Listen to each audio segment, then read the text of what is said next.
100 gram ചേന ചെറിയ ചതുര കഷ്ണങ്ങളായി മുറിച്ചെടുത്തിട്ടുണ്ട്. ഒരു പച്ച ഏത്തയ്ക്ക തൊലി കളഞ്ഞ് ചെറിയ കഷ്ണങ്ങളാക്കി എടുത്തിട്ടുണ്ട്. തൈര് 1 കപ്പ്, മഞ്ഞൾപ്പൊടി, മുളക് പൊടി, കുരുമുളക് പൊടി 1/4 ടീസ്പൂൺ വീതം.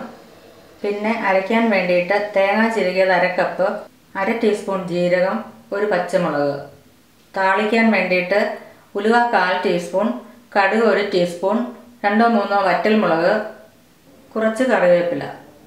പിന്നെ ഉപ്പ്, വെളിച്ചെണ്ണ, വെള്ളം ആവശ്യത്തിന്. നമുക്കൊരു കടായിലേക്ക് മുറിച്ച് വെച്ചിരിക്കുന്ന ചേനയും പച്ചക്കായും ഇടാം. ഇതിലേക്ക് എടുത്തു വെച്ചിരിക്കുന്ന മഞ്ഞൾപ്പൊടി, മുളക് പൊടി, കുരുമുളക് പൊടി ഇടാം.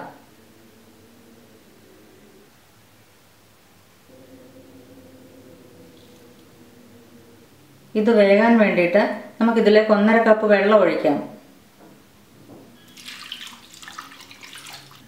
നമുക്കിനി ഇത് അടച്ചു വെച്ച് വേവിക്കാം.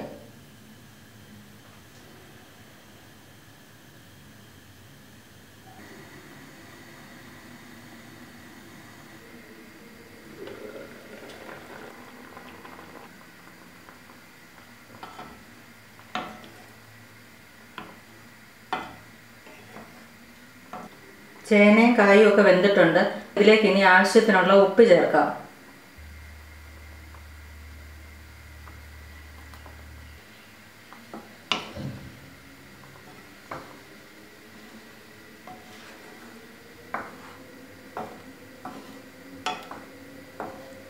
നമുക്ക് തേങ്ങയും ജീരകവും പച്ചമുളകും കൂടെ കുറച്ച് വെള്ളം ചേർത്ത് നന്നായിട്ട് അരച്ചിട്ട് കറിയിലേക്ക് ചേർക്കാം.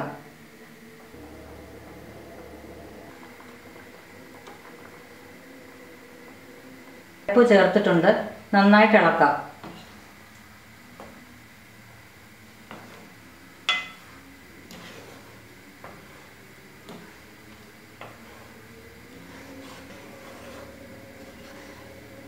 നമുക്കിത് അരപ്പ് വേകാനായിട്ട് 2 മിനിറ്റ് നേരം ചെറിയ തീയിൽ അടച്ചു വെക്കാം.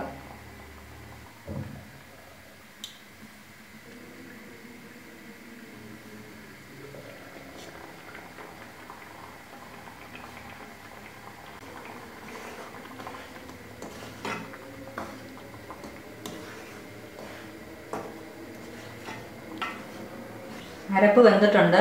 നമുക്കിതിൻ്റെ ഫ്ലെയിം ഓഫ് ചെയ്യാം. ഇതിലേക്ക് തൈര് ചേർക്കാം. തൈര് നമ്മൾ ചെറുതായിട്ടൊന്ന് ഉടച്ചു വെച്ചിട്ടുണ്ട്. അത് ഇതിലേക്ക് ചേർക്കാം. ഇത് നന്നായിട്ട് യോജിപ്പിക്കാം.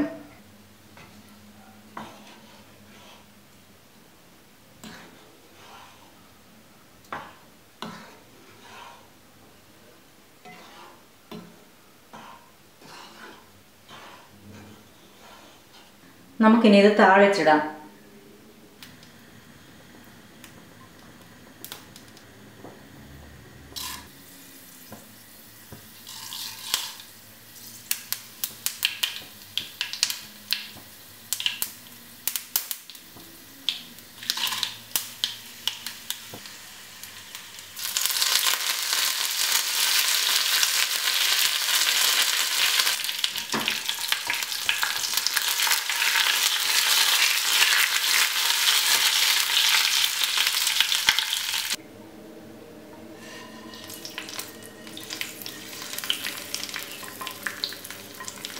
കാളൻ റെഡി ആയിട്ടുണ്ട്.